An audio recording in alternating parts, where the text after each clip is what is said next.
I'm bigcal and welcome to my world. Today I want to talk a little bit about the original Microsoft Xbox. Firstly, the system is bloody huge. When it says it's an Xbox, it really is. It's a box. A massive box. Especially when you compare it to the GameCube and the PlayStation 2 that were that same generation's competitor consoles. It looks like a gigantic old style VHS player.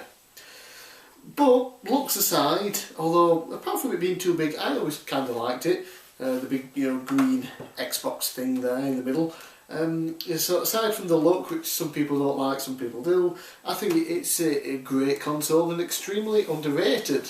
Mainly because for the generation that came out, the PlayStation 2 completely obliterated everything else in its way. And then you also have Nintendo's GameCube, which often gets brought up more because it was the lesser of the three, I think, in terms of sales. But it's always brought up as being super underrated because it has a ton of great games. And then the Xbox just sort of sits in the middle and doesn't really get brought up, so everyone's always more into the Xbox 360, which is the next generation, or utterly shitting on the Xbox One, which is the current generation. And that's a shame because this original Xbox is a great system. And it was the first system I personally owned from the generation.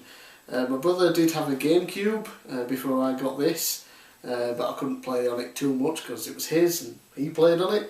And then he exchanged his GameCube with one of my friends for his PS2, and I don't recall ever playing his PlayStation 2 until he gave it to me a few years back.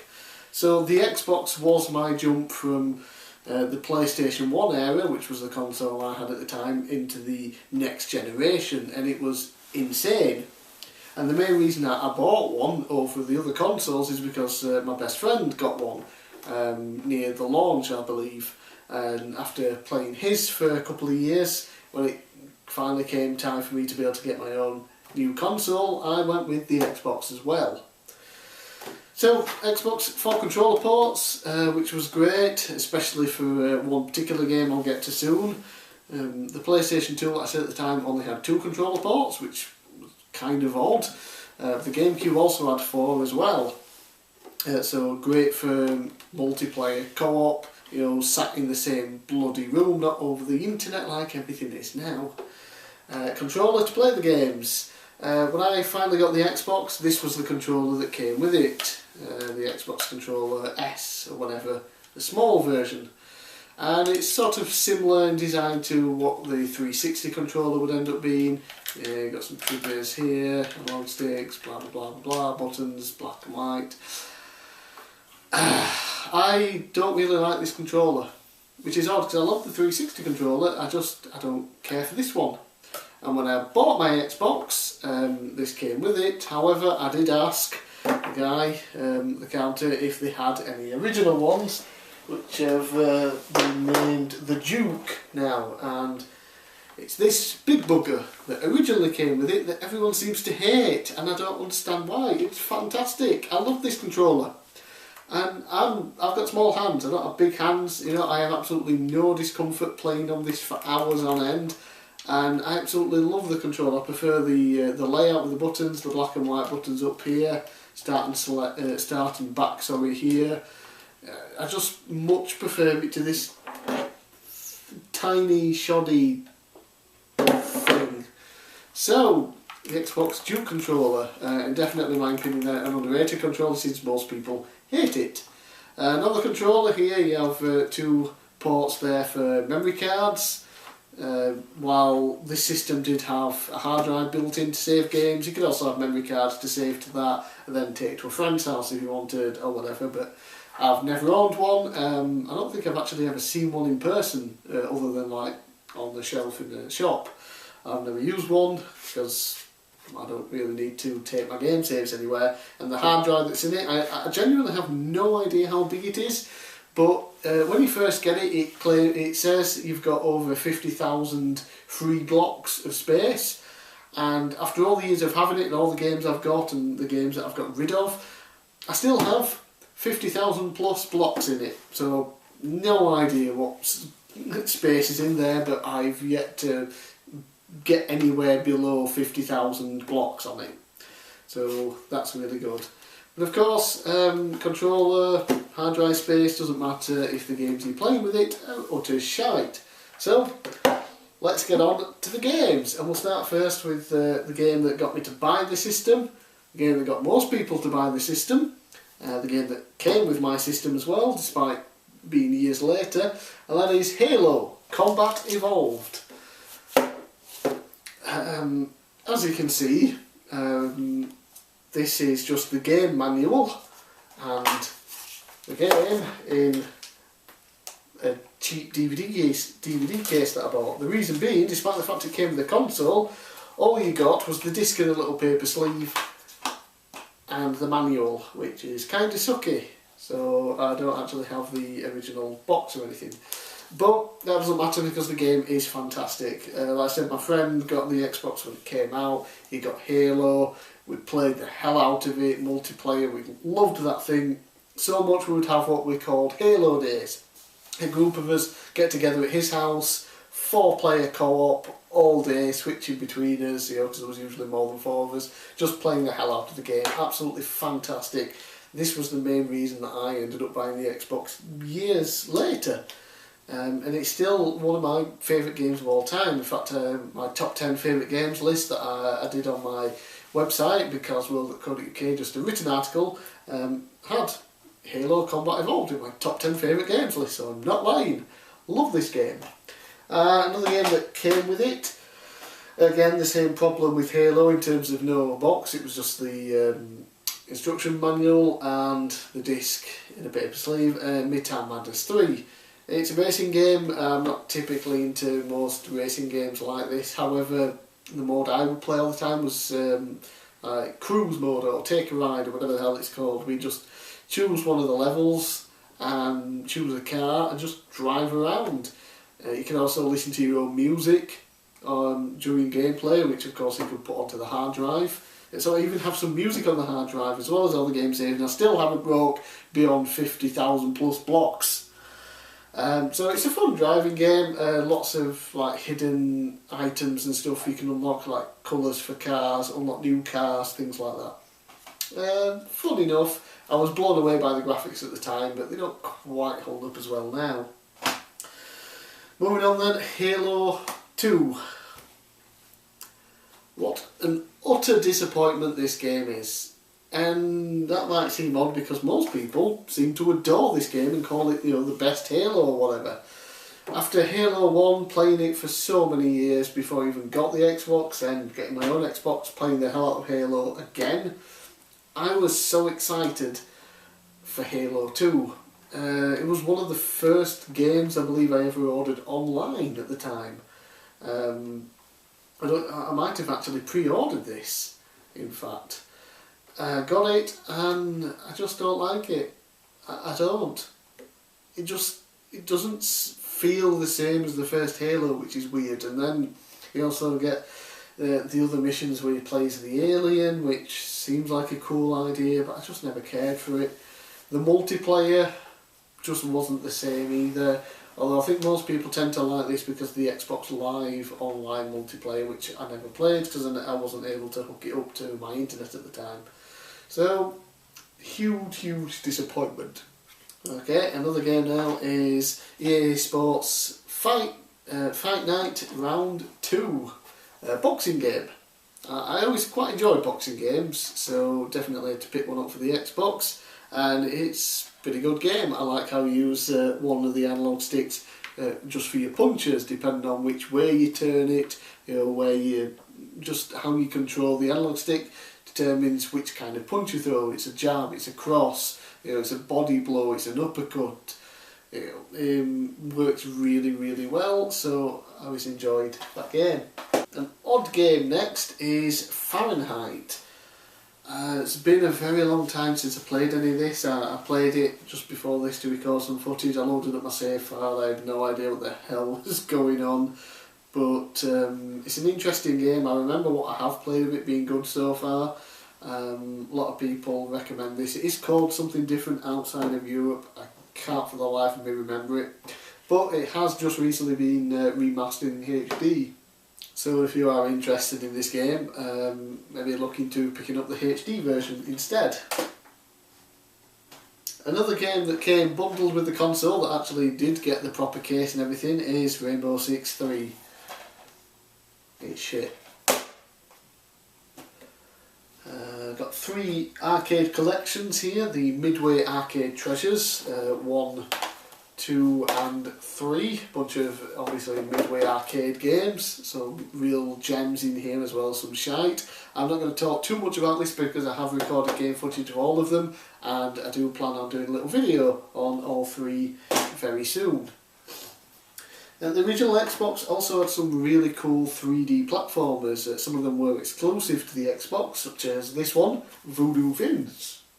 Voodoo Vince is a voodoo doll that comes to life and he has to save the world or something, you know, typical. And one of the cool aspects of the game is that because he's a voodoo doll, he can hurt people by hurting himself. So if he wants to kill a bunch of enemies, he can jump into the middle of them and basically stab himself, and it'll stab the enemies. I also quite like the character of what I've played of it so far. He basically realises he's just a voodoo doll, and how the hell can he be a hero? It seems pretty fun, pretty funny. I've only played a little bit of it so far, but after recording some game footage for it for this video, I definitely want to continue playing. Another 3D platformer for the Xbox, but this one wasn't exclusive, is called Whiplash, and this is pretty hilarious. Basically, you and a hamster, or a gerbil or something, you're connected to them via a chain, and you have to try and escape from this laboratory. And obviously with you being connected to a chain, you can use the hamster so you can swing him around and attack enemies, and you know, blow him up with oxygen or helium, whatever, and float around. It's a very interesting game and very fun. Definitely pick it up for whatever console you have that it was available for. And 2 exclusive 3D platformers here, and we have Blinks the Time Sweeper and Blinks 2 Masters of Time and Space.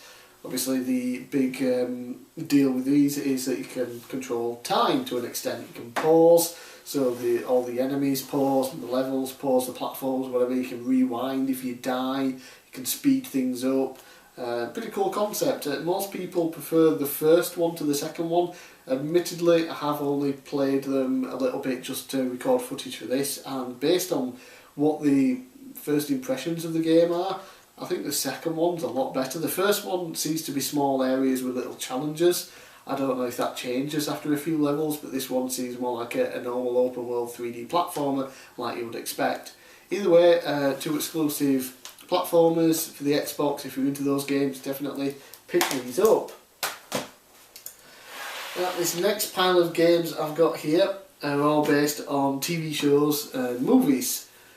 There's quite a lot of them. We'll start off first with another exclusive, just to the Xbox, is Buffy the Vampire Slayer. There was a sequel called Chaos Bleeds that was also on the Xbox, but was also on the PS2 and GameCube.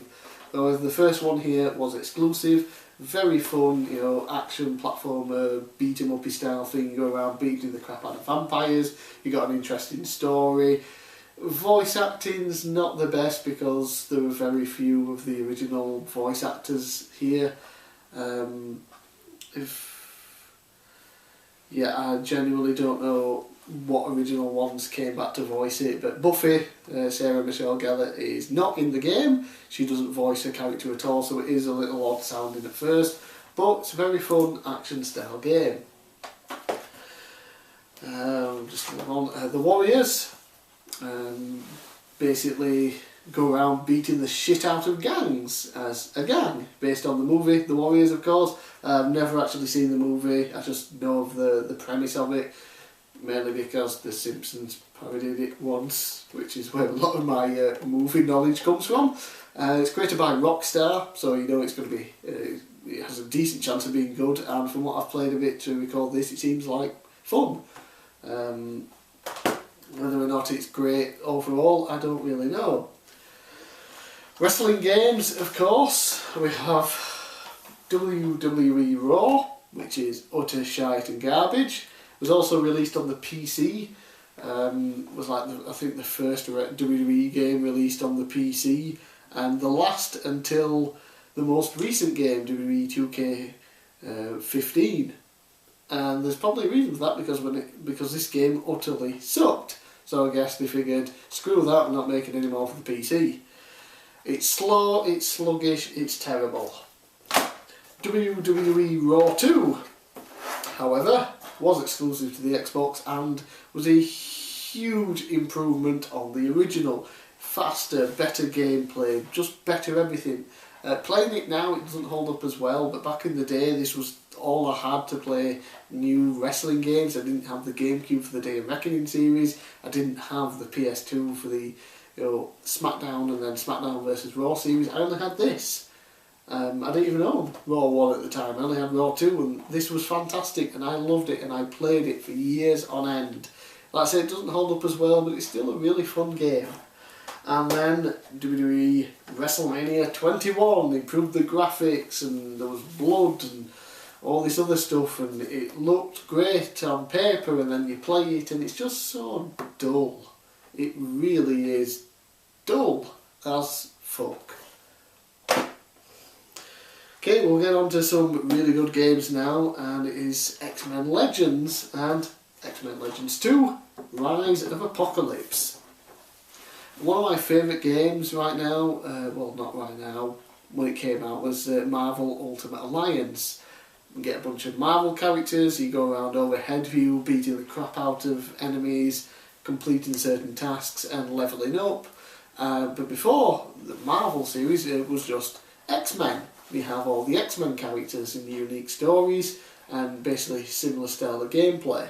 And both are really good, although the story from what I've played of both so far, this one, the second one, Rise of Apocalypse, is so much better and so much improved compared to the first one.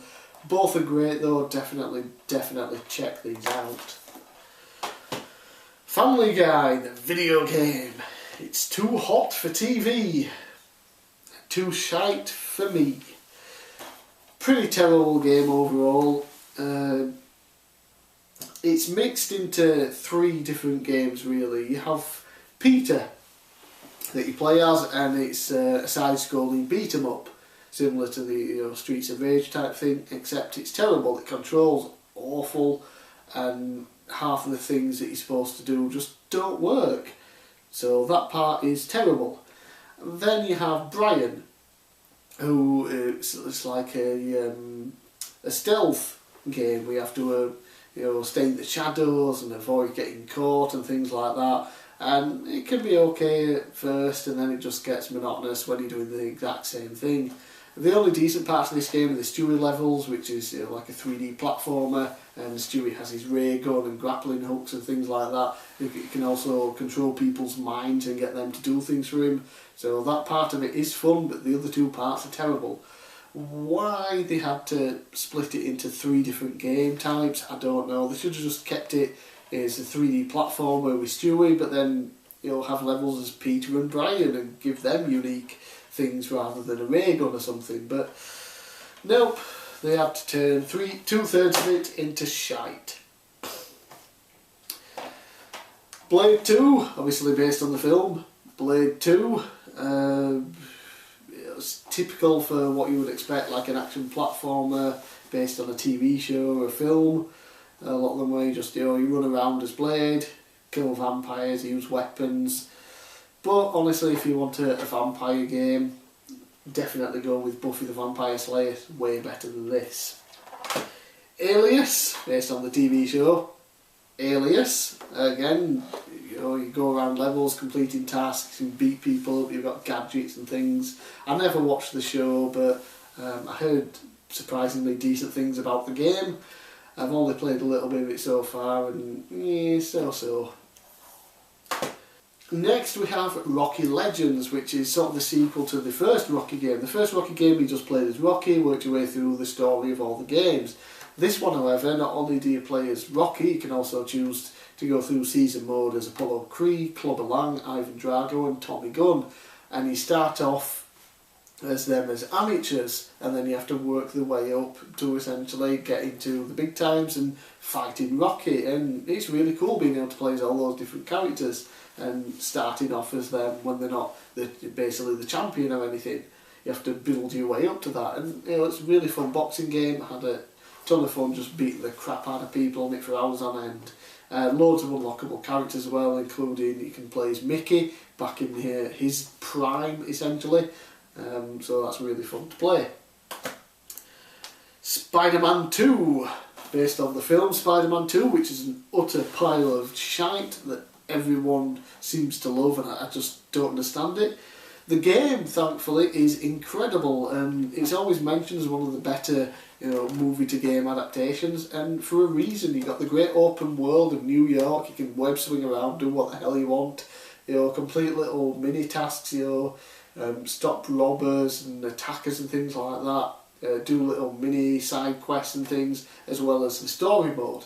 Really fantastic game. Obviously, it was available through all systems. But I own the Xbox version, and it's cool as hell. One of my favourite PC games is Robot Wars Extreme Destruction. Great game. And when I played it on the PC, you can't use a control pad, because when you do, as soon as you plug it in, no matter what button you press, it always turns to the left constantly, which is a shame. And the main controls for it, using the keyboard, you got the arrow keys and then shift and control for your weapons. So I figured, this game's out on consoles, surely a game like this is going to be awesome, with analog sticks and then your weapons, you know, you probably use the triggers for it. Yeah, that sounds awesome. So I picked it up for the Xbox, and you know what? It's shit. You want to play this game? Get the PC version. I love the PC version. And finally, another TV show, Dark Angel. Never watched the TV show, only played it for the first time like 10 minutes before this episode, so I could record a bit of footage and actually see what the hell the game is. Actually seems really cool. The fighting system in it looks really good, although I got stuck in the first part after I beat up a few enemies. I had no idea where to go. But yeah, based just on the fighting system alone, this could end up being a really good game. And then finally, games over here, is my Xbox Star Wars collection. I've mentioned before that I have a ton of Star Wars games, and I don't really mean to. It's not like I set out saying I'm going to buy every Star Wars game I can possibly find, which is essentially what I've done with wrestling games up to now. I've just sort of amassed a bunch of Star Wars games, and you know, I've got 5 here for the original Xbox. First one is one that when I saw it, I'd never heard of it before. I saw it pre-owned and decided to pick it up because it was cheap, and it is Star Wars Obi-Wan. And you get to play as Obi-Wan, I believe before the events of Star Wars Episode 1. You get to go around with your lightsaber, you know, attacking people using the Force. Fun game, not the best, but definitely think underrated because I don't really hear anyone talk about it. One of my favourite Star Wars series is the Jedi Knight series, and here we have Jedi Knight 2, Jedi Outcast. And it's similar to Obi-Wan, 3D environment, you know, action adventure style game. You get to use lightsaber and force powers. Really great story though that continues on from the Jedi Knight series. You start off at first where you're no longer a Jedi. Karl Katarn, I think is his name, the character. In the previous game to this, after everything that happened, I think like his partner, his girlfriend or whatever, died, and he decided that's it, done with the Force, gives up using the Force. So the first few levels you have to rely on weapons, so it's like a shooting game, which not the best. I don't really enjoy. If I'm playing a Star Wars game, I want to be a Jedi or a Sith, and I want to use a lightsaber and force powers. That's just me. Some people prefer a change. Whatever. Not for me, but it's still a fun game. It gets really difficult sometimes with the puzzles, and then after a few levels, things happen, and you realise, shit, I need to be a Jedi again. So you have to go to the Jedi Academy, where Luke Skywalker is, get your lightsaber back, and relearn all of your force powers. And from there, fun as hell. And then the last in the Jedi Knight series, Jedi Academy. This is an excellent game. You get to create your own Jedi, basically, and then you start off in the Academy as a newbie. Although you have already got a lightsaber, so that's pretty cool. and you could go around doing missions and doing training, levelling up your Jedi and Sith skills, Force Lightning, Force Jump, Force Push, all that kind of stuff. Fantastic game, cool story as well. And I owned this back in the day when it originally came out on the Xbox. Then I sold it and I've had to rebuy it over the years, but definitely well worth it. Fantastic game. And then of course Star Wars Knights of the Old Republic 1 and 2. First one is absolutely amazing. I've always heard great things about this game before I played it, and I originally got it on Steam, the PC version, and I tried to play it, and at the time I didn't have a control pad, so I was using the keyboard and I couldn't get into it, but I found it cheap for the Xbox, and I finally decided to give it a go, see if using a controller would make a difference, and it does. And what do I say about this game that hasn't been said? It deserves all the praise it gets as an RPG, an unbelievable story, just wonderful use of the Star Wars lore in every way. It's obviously set thousands of years before, you know, Luke Skywalker and Vader and all that stuff, so none of that's a part of it, and it's amazing. A big twist in the story all the time, absolutely incredible, played the crap out of it, love it. The second one, some people like it, some people hate it. Apparently there's some bugs in it. The first one was done by BioWare, the second one Obsidian. Some people don't like Obsidian, they said they got too many bugs in it. The story wasn't too good. Apparently large chunks of the story were removed from the game. I think they've released a patch for it for the PC version, not the actual company, I think the fans did.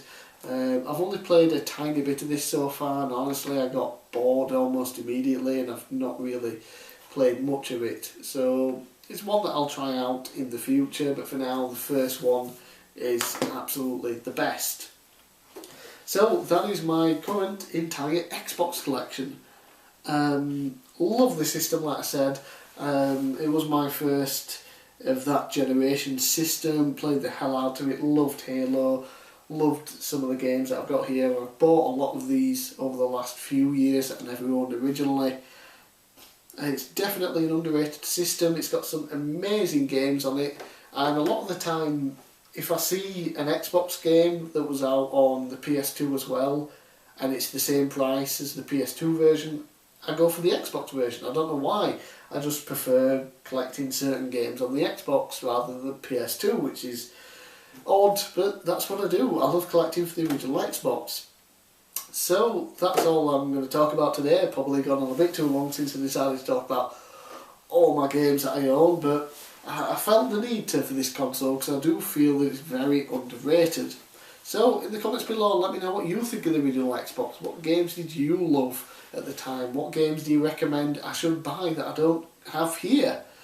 So definitely leave some comments behind if you like the video, subscribe. And I'm bigcal. Thanks for watching. I'll see you again next time.